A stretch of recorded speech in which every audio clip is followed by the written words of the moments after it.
We're also getting closer and closer to securing another long-term water supply for central Oklahoma.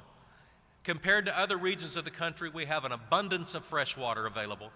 We are in the final stages of securing even more water rights for our city and for central Oklahoma. When it comes to water and air, I think you'll agree, that it's important to consider not just the current generation, but the next. And that has certainly been our city's history, and it's becoming our city's responsibility. One area of the city's services that is undergoing great change is the way that we deal with animal welfare. Now, a few years ago, seeing that we at the city level were just not able to keep up with the growing demands, we asked for help, and help has arrived. It's a multi-layered effort, but right now our animal shelter is working with the Central Oklahoma Humane Society, the American Society for the Prevention of Cruelty to Animals, and several rescue missions, and we're doing much better. These are very passionate groups. They're very committed. Let me give you some of the results. In October of this year, we set a record for adoptions with 777 animals, mostly dogs and cats. 777 being successfully placed into new and caring homes. 777 in 1 month. More signs of progress. In November of 2007, we had 125 dogs and cats transferred from our shelter to rescue groups. Fast forward to November of 2009, just 2 years later, we had 404 dogs and cats saved by these rescue groups. Now, I don't want you to get the idea that this is a story of mission accomplished, but it's no longer a story of mission impossible either. In October, the ASPCA committed $50,000 to enhance our existing spay and neuter programs that takes place in low-income areas.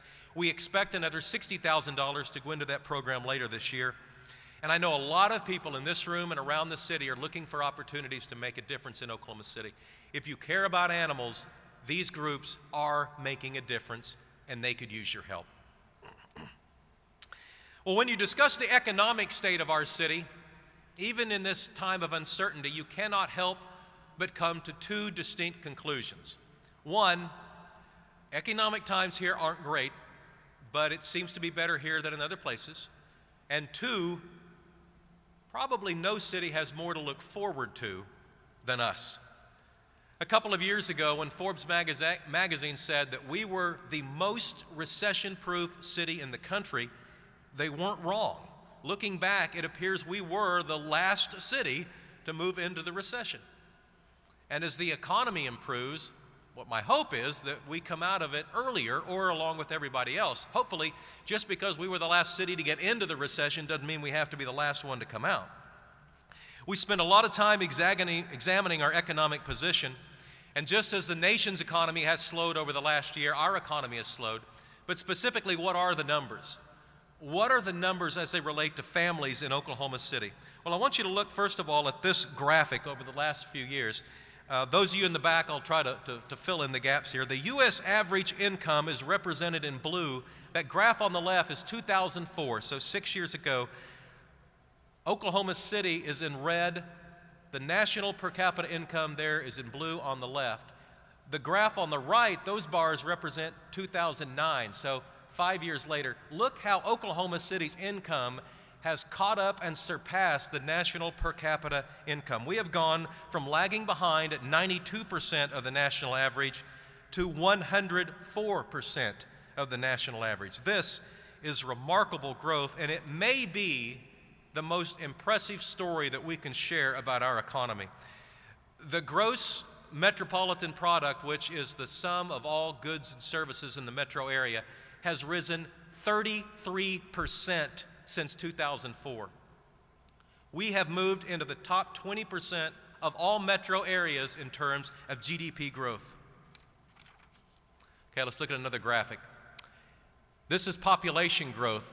Since 2004, we're the blue line. That's Oklahoma City. The red line is the United States. The green line is the state of Oklahoma. Now, this speaks strongly to the job and income growth. The state has been at 4.6%. The nation's been at 4.8%. We have grown at 7%. I think this speaks to the income growth. I think it speaks to the quality of life elements that we have successfully implemented. It has inspired people to move to Oklahoma City. I had a reporter from California ask me recently why so many from his state were moving to Oklahoma. And I told him it's the reverse of the grapes of wrath. It's the wrath of grapes. Yeah, he thought that was funny too. Like seemingly every other community, our unemployment numbers have been going up. They actually ticked down this month, but I don't know how important that short-term tick is. We're continuing to watch these closely, but we remain among the lowest in the country. In fact, we have had the lowest unemployment in the United States for 8 of the last 12 months. We typically battle Washington, D.C. and the city of New Orleans for that #1 spot. Well, all of this macroeconomic data has a real-world effect on government because when times are bad, you end up with fewer taxpayers and lower tax receipts. That means you have less money for core services like police officers and firefighters. It also impacts your infrastructure like your parks and your streets. And in city after city all across the country and even in Oklahoma, police officers and firefighter positions are being eliminated in some cases. Parks and streets budgets are being cut way back. So the logical question is, what about us? What about Oklahoma City? Well, if you're talking about city expenses, you're talking about public safety. It's where roughly 2/3 of our money is spent. And compared to other cities, we're still in a very enviable position. In good times, we have handled our money conservatively. And early last year, at seemingly the first sign of trouble, our city manager instituted a hiring freeze. And now, with the passage of MAPS 3 and the accompanying use tax, we're in a position to buffer any shortfall, protect our public safety, and actually increase the number of officers and firefighters on the street going forward. But just like every other city out there, we have long-term funding issues. We have sustainability issues about the ever-rising cost of public safety. We also need the economy to turn around. But I believe it will. It always has before.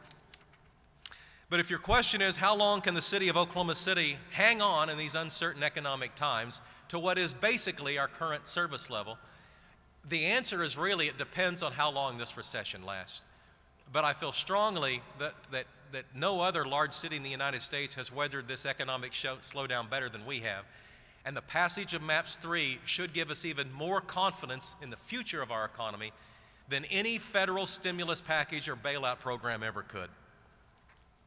Speaking of big numbers, there's one more topic I want to address today. I waited till after lunch.